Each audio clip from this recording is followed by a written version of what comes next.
जय श्री राम दोस्तों, welcome back to my channel. तो स्वागत है आप सबका मेरे चैनल पे मेरे हॉरर स्टोरीज़ की वीडियो में। और ये मैं एक हॉरर स्टोरी आपको आज भी मेरे पास एक हॉरर स्टोरी है। मैंने आपको पिछली वीडियो में मैंने आपको बताया था ना, एक आदि एक लड़का था, उसकी स्टोरी बताई थी। वो जो अपनी स्टेप मॉम उसके साथ कुछ कर रही थी, तो वो स्टोरी के आगे मैं आज आपको बताने वाला हूँ। क्योंकि मैंने बोला था कि वो एक कमेंट सेक्शन में उसने पूरी मतलब कि 2-3 स्टोरियाँ लिखी थी, एक खुद की और 2 उसके गांव के किसी 2 औरत की। ठीक है, जो उसके साथ उनके साथ हुई थी बात, वो पूरे डिटेल में उसने लिखी थी। तो मैंने परमिशन लेके वो स्टोरीज़ आपको सुना रहा हूँ। ठीक है, तो शुरू करते हैं वो स्टोरीज़। तो आपको याद है कि मैंने सुना था कि आदि की जो स्टेप मॉम है उनको उनके गांव वालों ने और उसके चाचा ने जलाकर मार दिया था। बट उन्होंने श्राप दिया था क्या कि इस पेड़ के पास जो भी आएगा तो उसकी मौत पक्की है, मैं उसे ले ही जाऊँगा। मैं मरूँगी नहीं, मेरी आत्मा इस मर जाऊँगी पर मेरी आत्मा इस पेड़ के ऊपर रहेगी। तो मतलब कि ये सुन के गाँव वाले डर गए। तो उन्होंने वो जो जगह है उससे मतलब कि एक दूसरा गाँव से मतलब कि बेदखली करते हैं कि इस रास्ते में या फिर इस जगह पे गाँव में कोई नहीं जाएगा। तो इस बात को करीब 3-4 साल हो गए, तो लोग भूल भी गए कि ऐसा कुछ हुआ था। तो क्या है कि उनके गांव से बाहर पढ़ने के लिए 2 लड़के गए थे। ठीक है, तो वो गांव में लौट के आए और वो जब गांव में लौट के आए तो उन्होंने प्लान बनाया कि हम यहाँ पे घूमेंगे, वहाँ पे घूमेंगे, यहाँ पे जो जाएंगे नहाने यहाँ पे जाएंगे, वो जो बरगद के पेड़ है वहाँ पे जाके बैठेंगे, क्योंकि हम बचपन में वहाँ बैठते थे। अब उन्हें तो ये सब डायन वायन वगैरह स्टोरी की पता नहीं है, ब्लैक मैजिक वगैरह जो आदि के साथ हुआ था। तो वो लोग क्या हुआ कि वो एक दिन बैठे हुए थे, वो नहा रहे थे, घूम फिर रहे थे, बहुत एंजॉय कर रहे थे गाँव में। ठीक है, तो एक दिन क्या हुआ कि उन्होंने डिसाइड किया कि हम वो उस बरगद के पेड़ के पास जाएंगे। ठीक है, वहाँ जाके 4 बजे जाएंगे शाम को, बैठेंगे 1-2 घंटे, बातें करेंगे। पुराने टाइम में हम जब वहाँ पे खेलते रहते थे डालियों में, वो सब बात करके हम चले आएंगे बाकी दोस्तों को बुला के। फिर ऐसे जब वो बात कर रहे थे फ़ोन पे, तो उनकी मम्मी जो थी एक लड़के की, तो उन लड़कों का नाम नहीं बताया मतलब कि आदि ने उस कमेंट सेक्शन में स्टोरी में। तो हम उनके लिए थोड़ा नाम रख देते हैं कि पप्पू, और एक का नाम पप्पू रख देते हैं और एक का नाम कुछ भी मतलब कि रमेश रख देते हैं। ठीक है, स्टोरी को मतलब कि इजी करने के लिए। तो पप्पू और रमेश बात कर रहे थे कि हम कैसे मतलब कि जाएंगे, कहाँ क्या प्लान करेंगे। थोड़ा सा उनको दारू वारू पीने का भी मतलब कि प्लान था वहाँ पे। ठीक है, वो शाम तक रुकेंगे, दारू वारू पी के आएंगे। तो उन्होंने अपने बाकी दोस्तों को भी जो मतलब कि मैसेज कर दिया कि हम ये पार्टी कर रहे हैं, मैं जगह मैं तुम्हें लास्ट में बताऊँगा। तो उनकी मम्मी जो है वो उन्होंने सब सुन लिया। तो वो मतलब कि डांटा उन्होंने कि तुम ये सब क्या कर रहे हो, गांव में ये सब कर रहे हो, दारू वारू कब से पी रहे हैं। वो बुढ़ाना तब उन्होंने कहा कि तुम जा कहाँ रहे हो, मतलब कि प्लान कहाँ बना रहे हो। तो उसने कहा कि उस बरगद के पेड़ के पास। तो उसकी मम्मी ये सुन के बहुत डर कि बेटा तुम कुछ भी करो बट उस बरगद के पेड़ के पास कभी मत जाना, क्योंकि वहाँ एक डायन का साया है। और कोइंसिडेंटली उनका जो घर था वो आदि से 2 घर छोड़ के ही था। तो उन्होंने बोला कि तुम्हारे जो ये 2 घर छोड़ के जो घर लोग काका रहते हैं, उनकी बेटा और उनकी जो बीवी है उसकी मतलब कि उनकी बीवी की वो स्टोरी पूरा सुना दी कि उसे जला दिया था और उसने श्राप दिया था ऐसा। तो वो जो लड़के थे वो तो पढ़ लिख के आए थे, तो उन्होंने कहा कि नहीं यार ऐसा मतलब कि क्यों होगा, ऐसा नहीं होता, कुछ नहीं होता ऐसा, तुम जो गाँव वाले हो कि मतलब कि ये सब अंधविश्वास है, क्योंकि क्यों करते हो। तो फिर उन्होंने उस दोस्त को बताया, दूसरे दोस्त को, तो वो भी हंसने लगा। तो कि उन्होंने उसने फिर पप्पू ने कहा कि हम तो जाएंगे ही जाएंगे। ठीक है, हम देखते हैं कि कौन डायन होती है, कौन रोकती है। तो फिर उन्होंने क्या किया कि वो पहुंच गए वहाँ पे। तो उन्होंने अपने दोस्तों को फ़ोन किया, क्योंकि दोस्तों ने पूछा कि यार तुमने जगह तो बताई नहीं, हम जाएंगे कहाँ, गाँव के जो दोस्त हैं। तो फिर उन्होंने वो जगह बताई कि हम इस बरगद के पेड़ के पास। तो ये सुनकर उनके दोस्तों ने कहा, 6-7 दोस्त थे भाई, उन्होंने कहा कि नहीं भाई तुम जो करना है तुम करो, हम नहीं जाएंगे वहाँ पे वो डायन का साया है, हम बिल्कुल भी नहीं जाएंगे, डायन का श्राप है वहाँ पे। तो ये दोनों दोस्त जो थे इनको मतलब कि अपने आप पर पूरा भरोसा था और ये हंस रहे थे सब पे कि ये लोग कैसे लोग हैं यार, मतलब कि टोटली मतलब कि पढ़ाई वगैरह कुछ की नहीं, कुछ नॉलेज है नहीं, सिर्फ भूत प्रेत ये सब चीज़ें की बारे में बोलते रहते हैं। तो क्या हुआ कि वो लोग मतलब कि जाके वहाँ पे बैठे और उनकी जब शाम हुई मतलब कि 6-7 बज गए, तो उन्होंने क्या किया कि अब हम दारू वारू पीते हैं, क्योंकि अंधेरा है, इस तरफ कोई आएगा नहीं। तो वो लोग दारू वारू खोल के पी रहे हैं। तो मतलब कि अचानक से जो पप्पू है वो बैठा था उसकी पीठ की करके, पेड़ की तरफ पीठ करके बैठा था, और रमेश जो है उसके सामने बैठा था।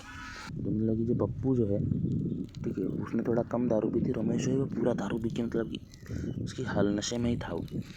तो पप्पू को जो है वो थोड़ा सा होश में था, तो उसे एक पायल की आवाज़ें आने लगी, ठीक है, पेड़ के उसके पीछे से पायल की आवाज़ आने लगी। तो पप्पू जब पीछे मुड़ के देखा तो कोई नहीं था, तो फिर उसने इग्नोर कर दिया। फिर उसे पायल की आवाज़ आने लगी, तो फिर उसने पीछे मुड़ के देखा तो भी उसने इग्नोर कर दिया, ठीक है। अब पायल की आवाज़ आना बंद हो गई। तो ये लोग दारू वारू पे हैं और खाना जो चखना वखना खा रहे हैं। तो फिर मतलब कि पप्पू को एक अजीब सी आवाज़ है, जैसे मतलब कि पायल की आवाज़ तो आ रही है, बट वो एक मतलब कि अजीब सी आवाज़ है, जैसे कि मतलब कि कोई एक जगह पे बैठ के अपने पैर नहीं हिला रहा होता है, उसी तरह का आवाज़ है।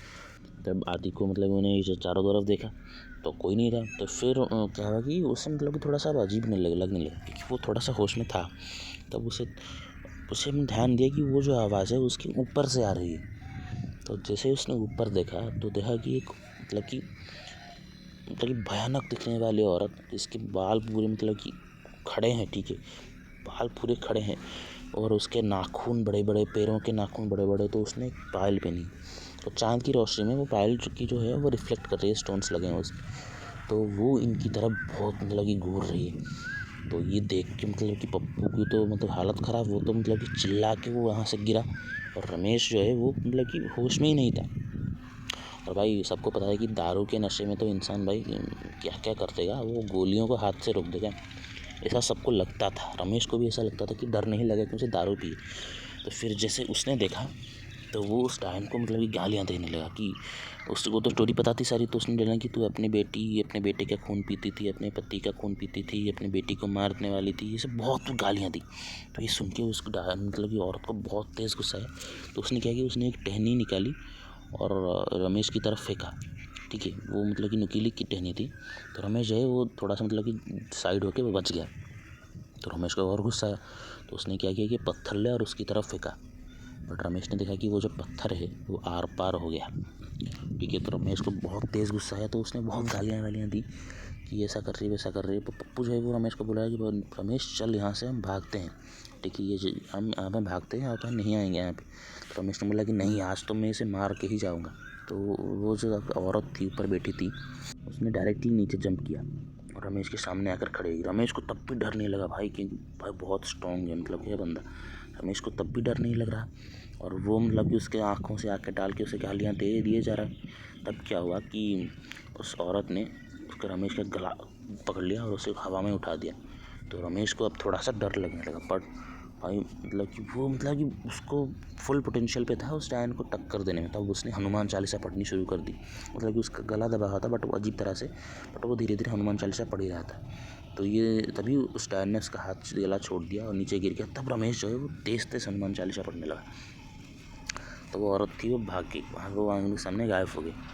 तो पप्पू ने देखा कि पप्पू को बोला रमेश ने कि पप्पू तो देख, तू डरपोक है, देख भाई मेरी ताकत, मैं इस डायन को मैंने मार दिया, मैंने डरा दिया उसे, मेरा को कुछ नहीं उखाड़ सकती, ठीक है, हनुमान चालीसा पढ़ के उसको डरा दिया मैंने। वो अपनी बहादुरी मार रहा था। फिर वो क्या हुआ कि फिर वो बैठ गए, नीचे बैठ गए सारे, वो ऊपर नहीं बैठे, नीचे बैठ गए। फिर उन्होंने दारू पीने लगे। तो इस बार पप्पू को भी धीरे धीरे मतलब कि उसके होश से जाने लगा, और पप्पू वो है वो बेहोश हो गया, ठीक है। और रमेश जो है वो पूरे होश में था, पूरे कंट्रोल में था, मतलब कि नशे में था बट वो उसके अपने ऊपर कंट्रोल था कि वो कितना पी सकता है। नशे में होने के बाद ही वो गाड़ी चला के घर जा सकता है, इतना कंट्रोल उसे उस पर था।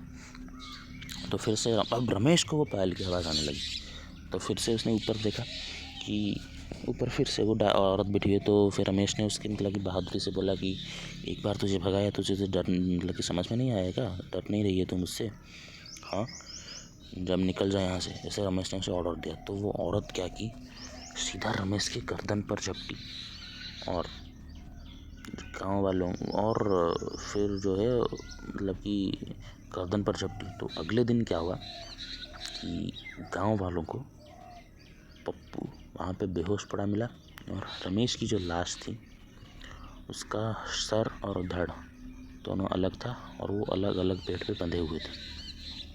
इसका सर एक जगह बंधा हुआ था, तो उसके साइड में लास्ट का गला मतलब कि बॉडी बंधी हुई थी। तो ये देख के तो मतलब यहाँ वालों को पता चल गया, क्योंकि कौन करेगा। तो पप्पू जो है उसे वो हॉस्पिटल लेके गए और डॉक्टर ने बोला कि इसके बॉडी में मतलब कि खून तो है ही नहीं बिल्कुल, मतलब कि बहुत लिमिटेड अमाउंट ऑफ खून है, ठीक है। और पप्पू को फिर फ़ोन चढ़ाया और जैसे ही वो गाँव में आया, उनकी मम्मी कुछ रमेश की जो मम्मी है वो तो मतलब कि रो के उनका बुरा हाल था कि वो बोल रही थी कि मैंने उसे मना किया था जाने के लिए, फिर भी हो गया। देखो यार, मतलब कि हट्टा कट्टा बड़ा लड़का घर का वो चला गया, बहुत मतलब कि रो रही थी।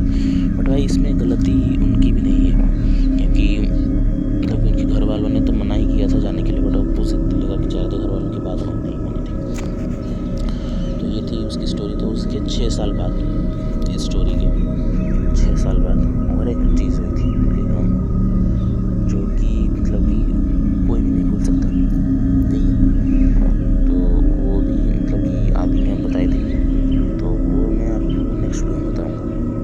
तो तब तक के लिए इस चैनल को सब्सक्राइब करना और इस वीडियो को लाइक करना, ज़्यादा से ज़्यादा शेयर करना।